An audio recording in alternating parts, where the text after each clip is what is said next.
Welcome to Battleground.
Hey, it's Chronologically Gaming, the only channel that's perpetually retro because we're playing every video game in order of release. We've now completed the game releases in October we could figure out the release date for, and now it's time to go into uncharted waters. Welcome again to October 1982, but now we're playing all the video games that we don't know exactly when in October they came out, and we usually do them in alphabetical order. Last thing we played was 747 Flight Simulator, the very first for the Dragon 32. Let's see what is next. All right, here we go. It's time to play Asteroids. And when I say we couldn't pin the release date down for some of these, that means These are usually pretty obscure and wild and wacky games. Here we go on the Commodore VIC-20. It's asteroids. Everyone loves asteroids, right? This one we don't have a lot of information for, just a few screenshots. So let's just pop in and play some asteroids. This is by Arcadia, and sometime in October 1982, not to be confused with Bug Bites Asteroids that comes out later. This one is a totally different one. Your ship's trapped in an asteroid storm. You have to blast as many asteroids as possible, smaller ones scoring the highest. The controls are, okay, there you go. You can use keyboard if you want, but it does work with joystick as well.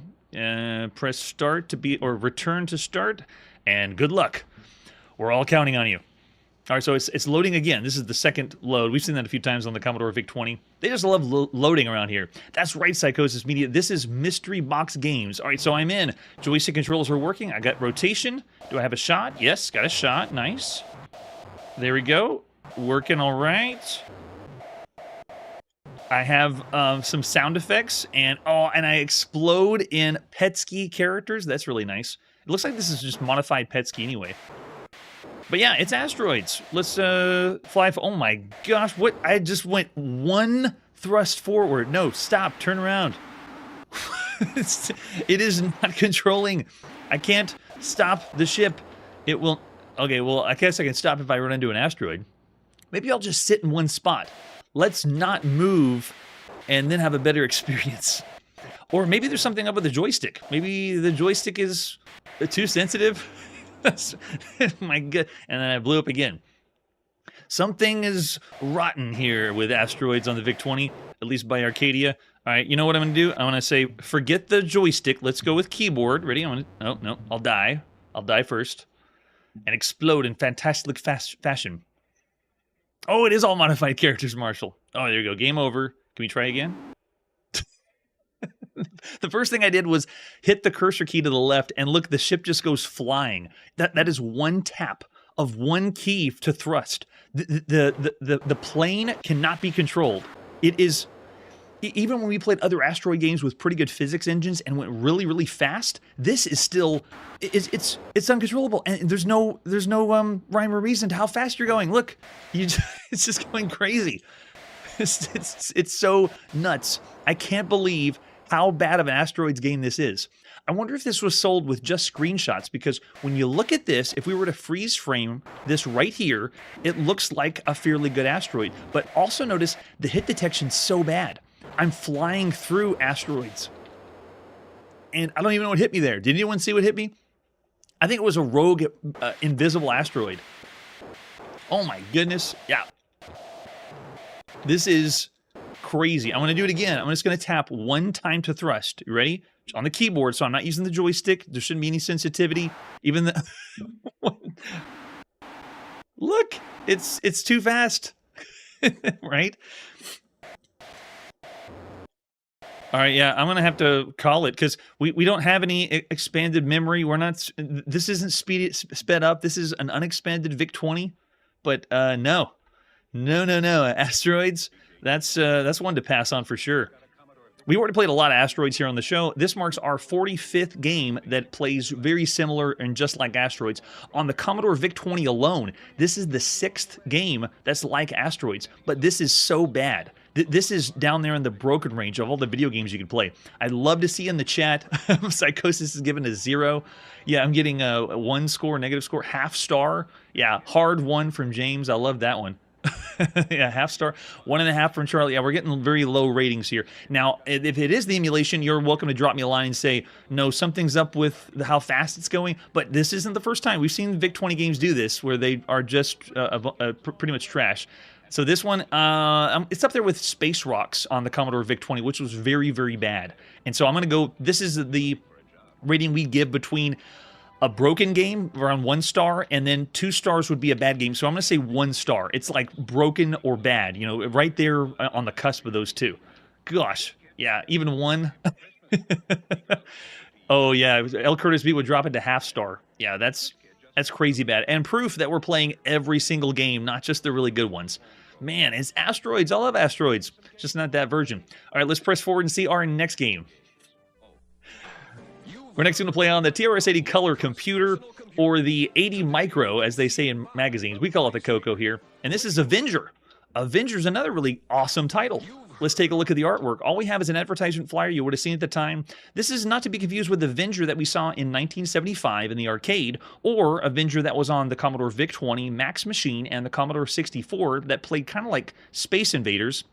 It's not that one. It's also not Avenger on the ZX81 and ZX Spectrum in July 1982. This is a completely new Avenger, and this marks our 142nd game we played on the TRS-80 color computer. Nice ad. It's showing just what the game looks like. It's like the color computer. It looks more green. Usually there's more colors that come out of the color computer.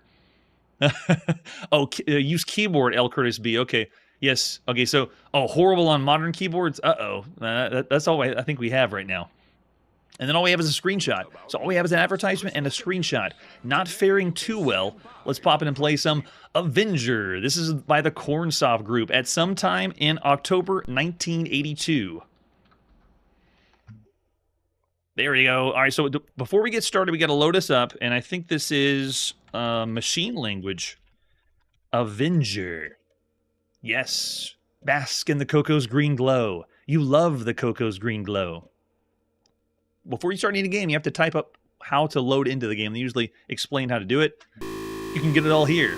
Well, we got a flash of the Cornsoft Group. Ooh, that's a cool sound effect. It blended from bad to what am I listening to hey, that's pretty cool. This is the 6th game that we've played by the Cornsoft Group, and one of the best, I believe, was Scarfman. So here's another one you can play. They're giving us the enemies and point values. I'm going to go with keyboard. I'll use Curtis's recommendation in the chat. The joystick is, as usual on the Coco, analog joystick, so I'm not going to be playing Avenger that way, but we're going to go keyboard in, and we got our point values and score. Let's go. All right, there we go. So I'm on the left side of the screen as the ship. Oh, look at the top. We got a scanner, just like Defender. And it looks like we're doing a side-scrolling shooter. Let's see if I can thrust. Yeah. Well, thrust right into somebody. So yeah, if you look at the top, it does have a radar at the top. Just like a Defender's minimap. The only thing, though, is I can't turn around. All I can go is stand still like this and shoot the enemies, or go in one direction to the right. You die really fast. I need to watch the scanner, though, because the enemies are wrapping around if I'm not. Oh, there's one that's going really fast, like a flying saucer on the screen. I can feel a little bit of inertia when I go up and down, or a little bit whenever I'm going to the right and to the left. But it looks like I need to... Man, that was a fast game over. You die so quick around here. Hit detection is better than asteroids, but this still is not the best hit detection. Let's go in again. Everything's better than the previous game, Chiptune. Man, so many games that you could have been playing. And it's amazing because at that time, right now in October 1982, you really don't know the game until you can either demo it in a store. But sometimes you're seeing it from the magazine, you order it from the magazine, and then you come home and this is what you get. And it's just it's a mixed bag. All right, let's go in again. I'm ready now. So I have up-down movement, and I also have a super missile. Where's my... I want to kill everything at once on the screen. Where's my super missile? I want to figure that one out, because that would help a lot. If I don't get shot. Man, I'm going to be dying so fast. Where's my super missile? Come on, it's got to be something. S? No? I know my shot. That one's pretty simple. But where's my super missile? Oh, I see. Some of the keys, though, it's not immediately representing my hit. Like when I push on the keyboard, it doesn't seem it works. Home key. Okay, let's give that a shot. Of course, to blow everything up on the screen, you hit home. That would work. All right, let's try it again. Ready? Home? No, not home. In, oh my gosh. Let's go with... Not that space, enter, clear. Yeah, and this one we didn't have, all we have is the advertisement flyer, so the instructions for it are a little spotty. Oh, there it is. What did I hit? Q? Oh, that's it. It's Q, of course. Q. For quitting every enemy on the screen. All right, so this does have something going to it. If I can clear the last two enemies, if you look at the top, radar, we got 2 more left. But if you clear them all away, then it has apparently a boss. So I'm really want to see what the boss is like. Thanks, El Curtis B. I bet it did on the Coco keyboard. All right, so we have our shot. We have our super. Now we're ready to rock. And go. I have up-down movement with a little bit of inertia, and then I can move left and right to thrust. And stop if I want to. The ones you got to watch out for are those saucers, though. These ones, they're actually not that menacing. These aliens aren't abducting anybody. No one's turning into mutoids like they are in Defender. So maybe these aren't such a bad guy. All right, let's see. We got 2 more left. Looking pretty good. Man, yeah, those flying saucers are so fast. All right, here we go. Coming to the side. Yes. All right, attack wave 1 completed. We're already improving, but I'm already getting sketchy results because I can't turn around like Defender. It looks like I'm playing Defender, but it really is not. But it's not Scramble either. We've seen Scramble games that auto-scroll, you know, from left to right. But this one is, what is this? Okay, we can't shoot that. It looks like a mine that they're dropping. So we got different enemy types. That's pretty cool. Man, yeah, they're really fast, though. Yeah, so there's no humans to pick up and defend. It's just shoot everything. It's a shoot 'em up. Don't worry, it'll catch on. All right, there you go. Game over.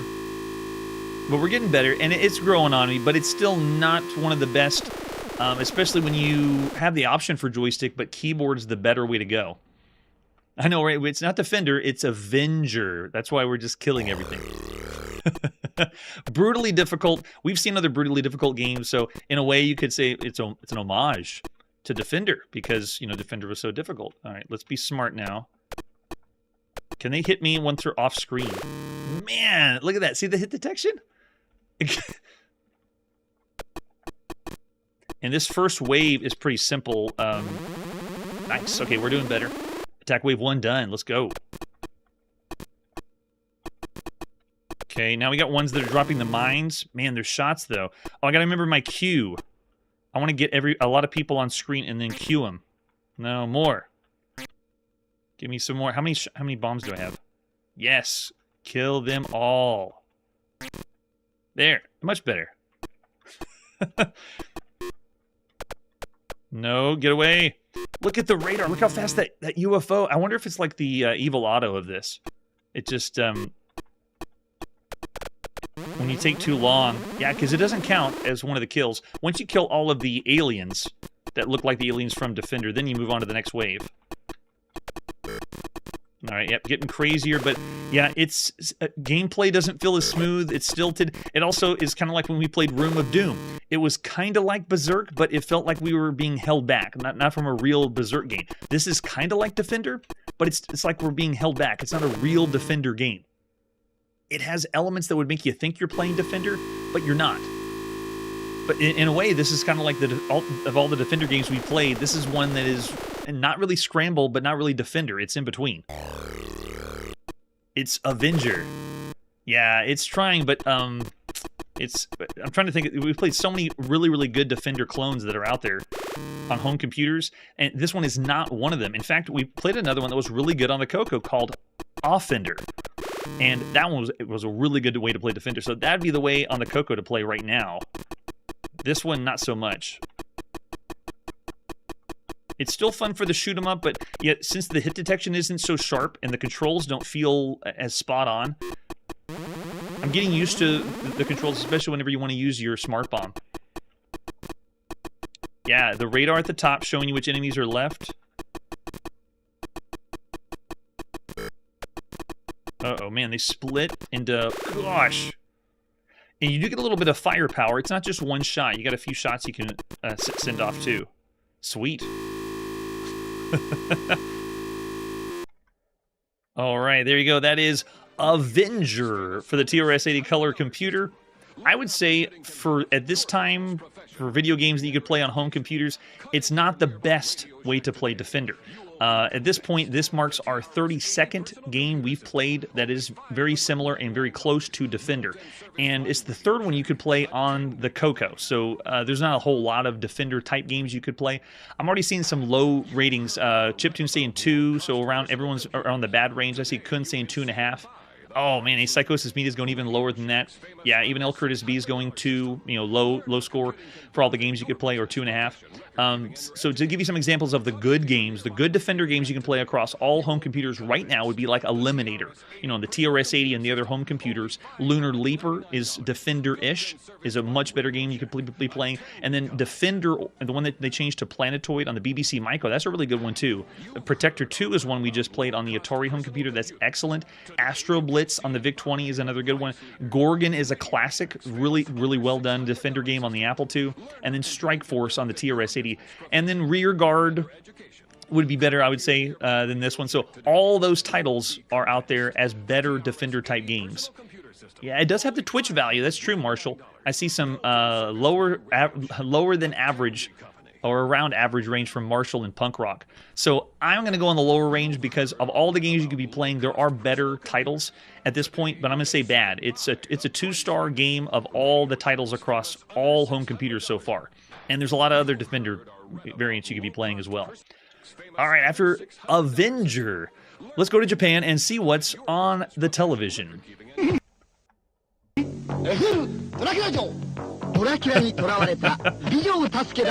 Ooh, cool.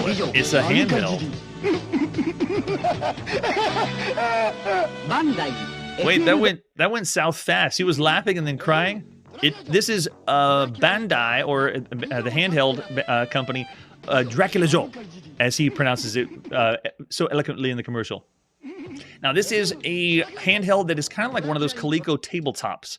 And in other countries outside of Japan, it could have been known as Vampire. And there's two different versions. There's a tabletop version, and then there's like the handheld version that you see here. Those are terrible screenshots, but this one's a little hard to come by. Big shout out to Chiptune. He showed me this commercial, and I said, well, I got to show that on the show. I mean, it's hilarious.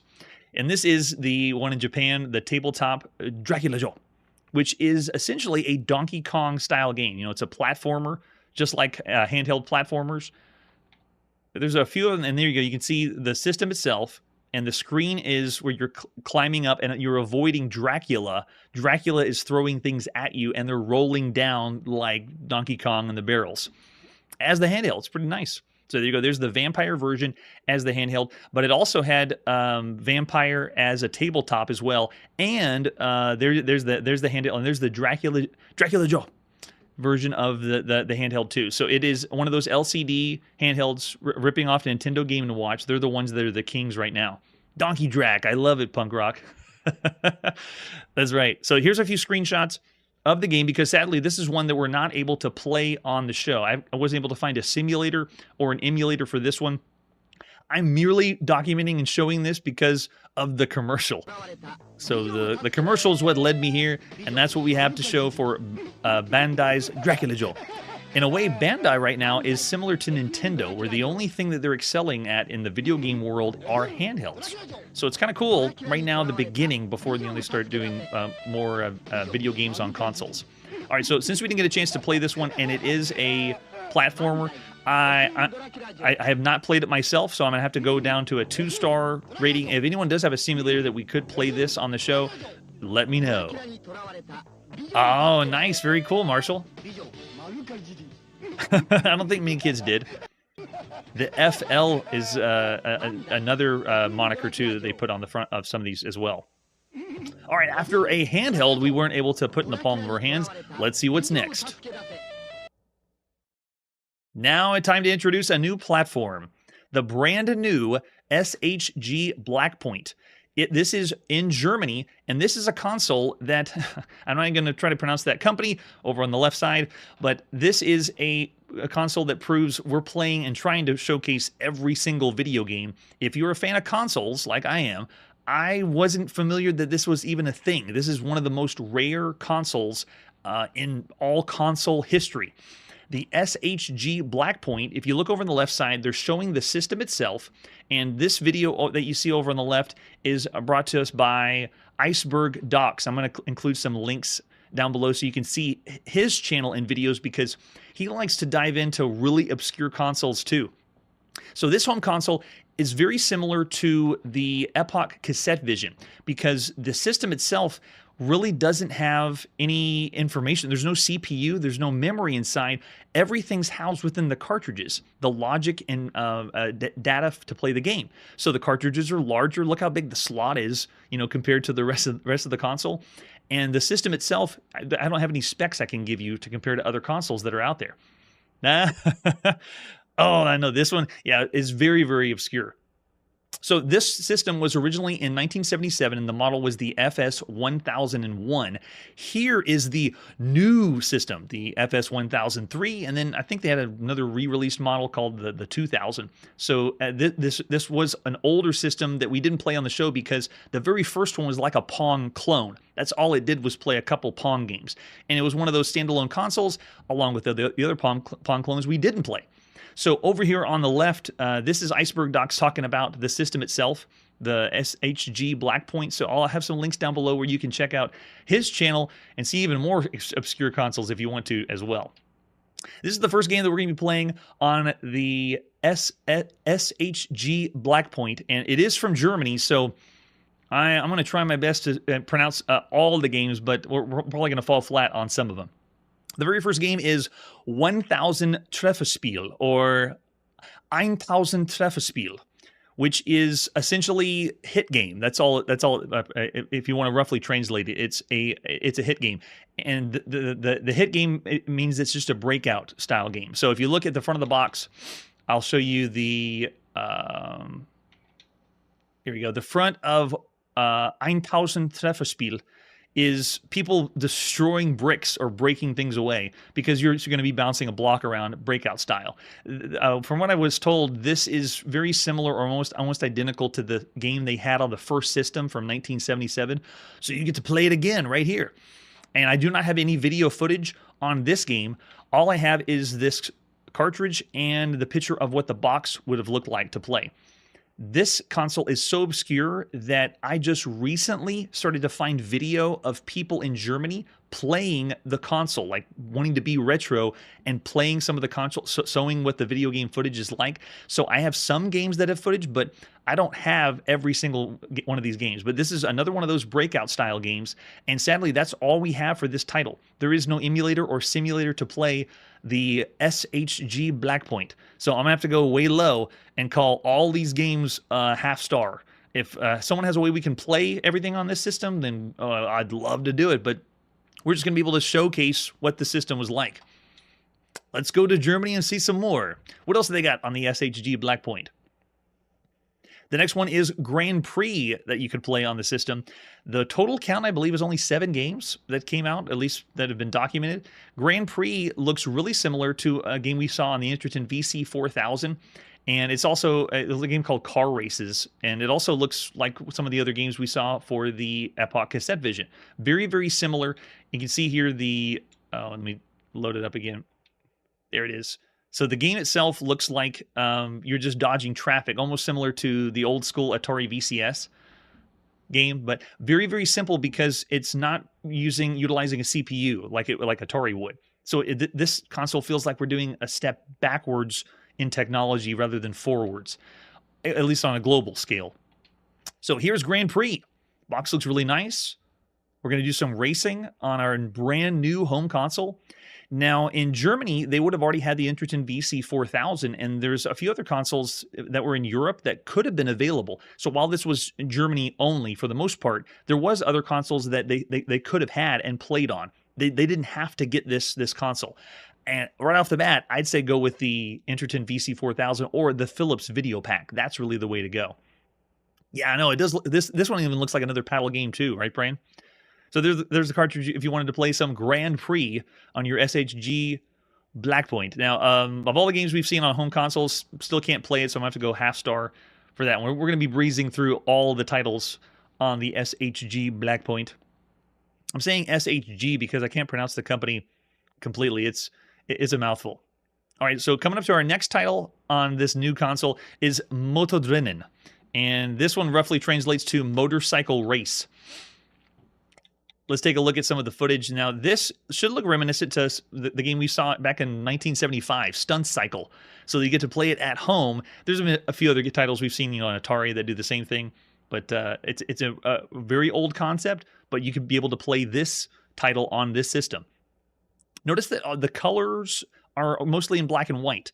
It's possible that the footage I'm getting is someone playing on a black and white television. I don't know for sure if it had color, but it wouldn't surprise me if it didn't, because this is not using any CPU or memory. It actually looks pretty fun because, yeah, it's like the old school Atari game. And then we also have, here's the box for Motorradren. See, I'm not even able to pronounce it correctly, but it's Motorcycle Race. And there's the cartridge. Each one of these has different game modes, so it feels like the old school consoles that we saw back in the late 70s. And this one makes me think of the Epoch Cassette Vision and Europe in general. Japan, falling behind from the beginning of the console race, and then they're going to be picking up. Europe's going to have better and better consoles, and Japan, of course, is going to have better and better consoles. This one is consoles trying to get their start, but you can tell if it only had 7 games, didn't do so well. Oh, that's right. And because we can't play this one, I have to get a low rating as well. Sorry, half star. Looks cool, though. I would love to check it out and play it. All right, coming up next, also for the SHG Blackpoint, is Panzerschlacht. And if it has Panzer, that means there's tank in the title. This one is an obvious combat or tank style game. You can see you can turn the tank and play against 2 people. Now, this one's kind of special because the box for this game was a lot bigger because the joysticks on the SHG Blackpoint were analog. They were analog joysticks, just like the Enterton VC4000 console.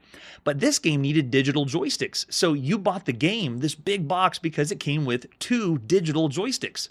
And I don't know how many other games used the digital joystick, but Panzerschlacht sure did. And we also have the box. Man, I'm going to get tongue twisted going to Germany playing all these games. So there's the massive box. Looks awesome. It's very similar to Tank, the one we saw from a very long time ago. And this roughly translates to Tank Battle. There is the cartridge. Now, if you notice, it has the ports to plug in the 2 digital joysticks. So cool. Oh, good point, Psychosis Media. Maybe that's why this console isn't as technologically impressive as the others. All right, so same as before, I might give the same rating as Combat. No, I don't know how many game modes it has, but I have to play it to be sure, but we'll go with half star for now. All right, after that, let's see what's next. You also could play Schützenspiel on your SHG Blackpoint. This one is the almost long-lost game of the 7 that you could play. This one has no information. I have no box, no video footage. So everyone that I saw online that had themselves playing games, nobody had this title. But a few people referenced it, that it existed. So I'm just going to say Schützenspiel is there. That it roughly translates to shooter game. Shooter game somewhere out there, but I don't have any footage of it. All right, let's see what's next. Next up is Seekrieg that you could play on the SHG Blackpoint. This one roughly translates to Naval War, and you can see from the video footage, it's very similar to Seawolf. Or maybe you're not even controlling your own sub. Maybe you're just supposed to target shoot, fire something from the bottom. Hopefully you hit the target at the top, but you're obviously playing as a submarine. Can't you tell? Doesn't this feel like we're playing something from 1977? This game reminds me of like just one step above the RCA Studio 2, like that kind of quality. And then we have the box for Seekrieg. There we go. Nice. Artwork's really nice. I like how they're going with the orange motif. They still have the colors, but not using the full color of the rainbow that other consoles have done. There's the cartridge for Seekrieg. Yeah, everything looks pretty primitive to me so far, but I can't give it a true rating unless I am able to play it myself. And finally, the last game that, for all intents and purposes, is the only last game of the SHG Blackpoint is Sinn Electronics Fernspiel in Farbe. And that's the only time I'll try to pronounce it in German, in Deutsch. All right, so let's do first the video. This one is very similar to a target practice game. And this one you can really see the analog joysticks moving around as crosshairs. So you and a friend can move around and try to shoot the target, which is just a mass of a few other pixels. I know, yeah, it's in color. So maybe then the other games were programmed in black and white, because this is from the same website where I got the footage from. Very, very simple idea and concept, and this kind of puts in perspective across all consoles across the whole world. You can see even in Germany, the Philips the Interton VC4000 console is a better console, and the Philips Video Pack would be a better console. But it's if you got your hands on it. All right, so this is the box. And you can see this one is really similar to their original system. It has lots of Pong-style games, but it does have the shooter style. There's no light gun, though. It's just using the crosshair to move around. But every one of these you see, hockey, tennis, soccer, it's all Pong-like games. Yes, and there you go. Everyone having fun on their SHG Blackpoint. It brings the strung in a bind, which I need to stop because my German is not so good. There's the cartridge. You can pop into play all 10 games. 10 games in one. What a deal. Ooh, I don't know. That'd be a good question. With these obscure consoles, a lot of these questions I don't get answered. So I'm to say the same thing. Half star for Zun Electronics für ein Spiel in Farbe. All right, so that is the last and all the games that came out for the SHG Blackpoint. It's a quick showcase of what the system is, and then we're out of there.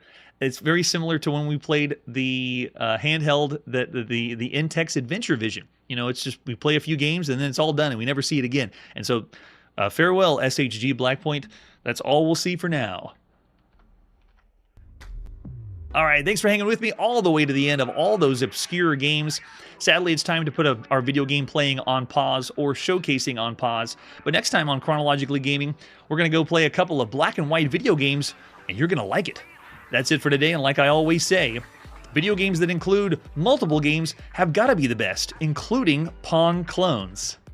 Hey everybody, thanks for checking out the channel and joining me on my quest to play every single video game in order of release. We'll be streaming live every weekday at 9 p.m. Central, so join us and let us know if we missed any games along the way.